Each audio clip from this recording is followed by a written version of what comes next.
Hey everybody, welcome to this video tutorial showing you how to structure your answers in order to maximise your marks. We're going to use the student answer as an example. This video tutorial aims to show you the value of practicing the longer essay type questions, allows you to gain more confidence so then you can submit them to your tutors and receive more formal feedback to see your progress. Why is good structure important? Well, to get the idea, it's always good to check out the mark scheme, specifically this top band, to see exactly what the examiner wants to see. You need to make sure that throughout your answer that you have good knowledge and understanding and conceptually detailed. So it's not always names, rather it's viewpoints, explanations with as many sociological words as possible. The AO2 applied accurately means applied to the question. So in every paragraph state why is it relevant to that question that's being asked, and analysis and evaluation is explicit and relevant, which means that it is applied, not just bolted on. But it also uses the word debate, and this is addressed throughout. Appropriate conclusions are also drawn.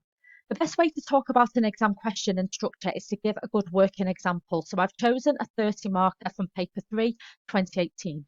So you can see a real life example of how it works. The topic is crime and the media. And we're going to focus on a good introduction, good main paragraph, and to keep it short, I'm just going to look at one, maybe two of the paragraphs and a conclusion. The first stage of writing better essays and structures is in the planning. Spend at least 5 minutes, and I want you to do something that is called the triple read. So what is the triple read? Well, this is you read through the item and then the question. This will familiarise yourself with it, and you'll often be able to isolate the topic in which it's from. Then you're going to read it for the second time. This time you're going to highlight and underline the key words. And then the third time, read the question and underline the hooks in the question. And spend the remaining 3 or so minutes adding your knowledge and organising your thoughts. And it's a good idea to dump all the ideas out of your head to the paper, and you can use the exam paper so you can start to organise your answer. So why is a good introduction important? Well, many students struggle with writing an introduction, mainly because they don't really know what they should be putting into it.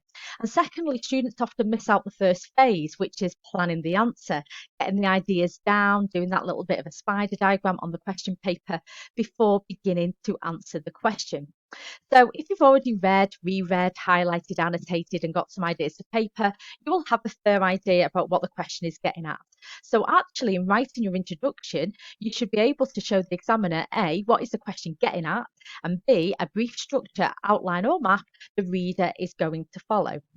So here's a bit of a nod to the hectic teacher here. She uses the context, content, line of argument and agrees that the intro should be no longer than 4 or 5 sentences. However, the mark scheme has used the word debate. So I tend to use the word debate rather than line of argument because I want to stay constant. So here is an introduction in action, a student answer that was written in the 2018 exam. And the student follows the recommended 4 or 5 sentences and has included the 3 component parts, the context, content and the debate. So as you can see, there is a clear context, wider knowledge of the media and crime. Okay, and she's identified what the media is, and she's given some examples. Then she's done the content, which is the range of explanations, and she's made reference to the item as well. And some of the viewpoints are Cohen and Young. And she's also referenced the debate, and this is the signal to the examiner that the student is aware that there is going to be AO3. And this student has used words from the question to show how it is applied and is relevant. So the main body of your answer, drawing from the hectic teacher once again, should aim for 5 or 6 main points addressing different elements of the question. Some of these points may come from the item, others are drawn from your knowledge, and this will give you a good breadth of knowledge of the topic area, but also give you the opportunity to explain each one fully, showing that analysis and evaluation and fully and applied to the question.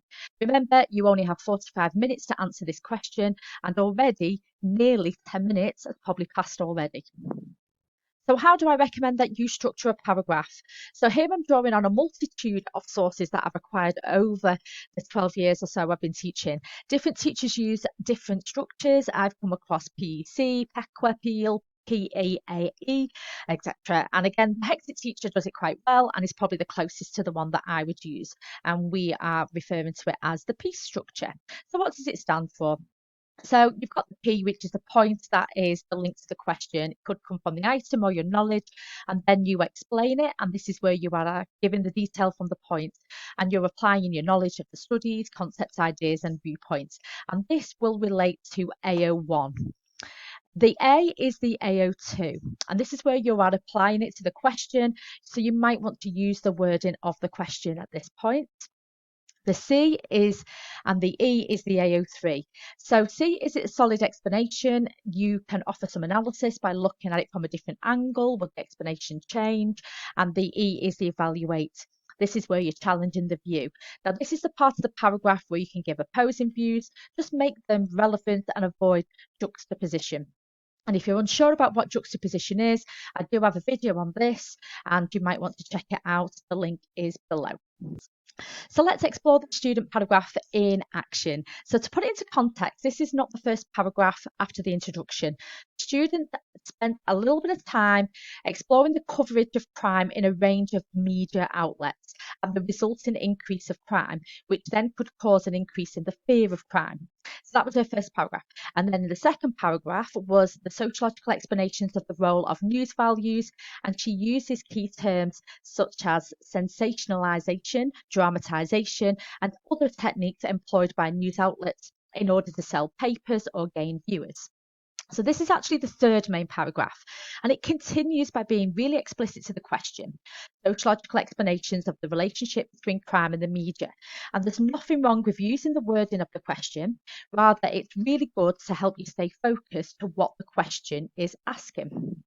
So what she does is, she starts off here with the point, and she's identified that another relationship is through the idea of Cohen's moral panic, and she has made reference to the item to where she's got that idea from, and she then explains it. So we've got quite a bulk of AO1 here, where she goes through the deviancy amplification spiral.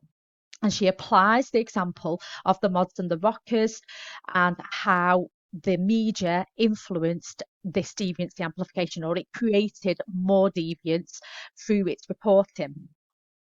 And what she then starts to do is that she starts to go into a lot of detail, which can be classed as analysis as well, because she's really exploring the relationship between the media and the outcome, which is an increase in crime and deviance. And she looks at these initial small scale disagreements between these two groups.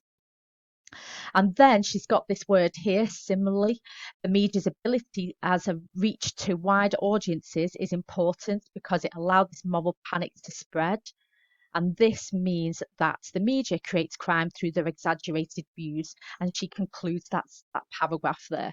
So even though there isn't any evaluation, she has really gone through the points, the explanation, she's applied, and she's shown AO3 through the analysis, where she's really gone into detail of it. So this is why I'm going to show you the next paragraph, because she does show some explicit evaluation within it. So this next paragraph goes through the view from the left realist approach, and she follows the same structure once again. So she starts off with the point, which is the relative deprivation, and she explains it by linking it into left realists such as Lee and Young, and she explains what relative deprivation is using keywords such as social inclusion and economic exclusion. She links what the groups who are accessing this are. So these are the marginalized groups. So you've got loads of keywords that you would associate with left realist there as well, and explaining what the technology is and making it really explicit to what the question is asking you. She then applies it to crime, because they're saying that due to the materialistic, consumer driven happy life of capitalism, little bit of a link to the structure of society there. As a result of this, you've got an inspired need and requirement for goods and services portrayed by TV by committing utilitarian crime. So you've got a very much explicit link to crime there to get you that application. Now, what she does then is that she doesn't finish off her explanation. She continues with the left realist viewpoint, in particular from Jung and other sociologists who do talk about that crime is more of a commodity which is being sold to groups within society, and linking it to hip hop music. So we've looked at crime or the media from two different angles here. We've looked at the media just showing basically, consumer goods that you might want to purchase. But now we're using crime as actually as a commodity, which actually sells products um, in the same way as you would buy a consumer good. So that is classed as an analysis because we're looking at the media from two totally different angles in this respect.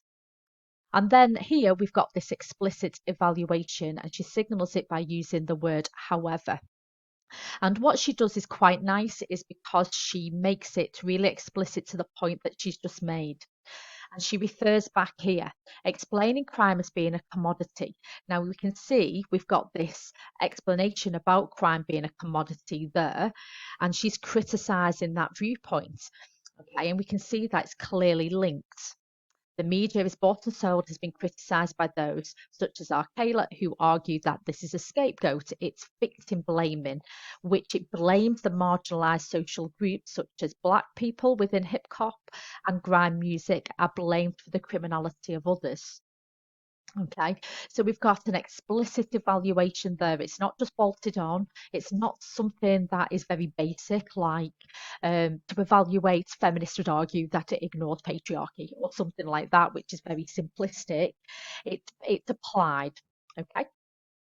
So this student then goes on to explore the rise in crime and increasing criminal opportunities because of the media, in particular new media since the 1980s technology boom of the internet and social media, because there's been a rise in cybercrime with the accessibility to the dark web, which is linked to the media and crime to structural changes such as globalization. And that would have been her final paragraph. So in total, the student had 5 main paragraphs. So in conclusion, again, I draw upon the hectic teacher. And the main part of your conclusion is to tie your answer together. You've got an opportunity to give a brief overview of the ideas, but also to address the debate. So once again, 4 or 5 sentences max. And under no circumstances, I typically would advise don't add any new information. All your information should have been given within your main body of the answer. So this student starts off by identifying the main points. It said the sociological explanations from Cohen, a left realist, and it is linked to the relationship because this is what the question has been asked in. And it gives some of the key points of the essay that the student has gone through: victimization, fear of crime, criminal techniques, relative deprivation, or new media. It then refers to the debate, the extent of the relationship between the media and crime, and it does make reference to the wider structural influences. The student refers to capitalism, but also refers to the influence of globalization as well. It is a reasoned conclusion. It addressed the main question about the relationship between crime and the media. So overall, you should have an introduction, main and conclusion. Structure is consistent, skills are equally balanced, and this student's full answer achieved 30 out of 30. The examiner comment said, a detailed account, excellent knowledge and understanding, explicit links to the media and crime. So I've used Hectic Teacher quite a few times for her valuable resources. Check out our website and how to reference or write better essays. So massive thank you for watching as always. If you found it useful, click the like button. Any questions or comments, pop them below and check out some of my other videos such as how to avoid juxtaposition, how to use the item, and how to structure a 10 mark, for example. Have a massively great day and I shall see you again soon.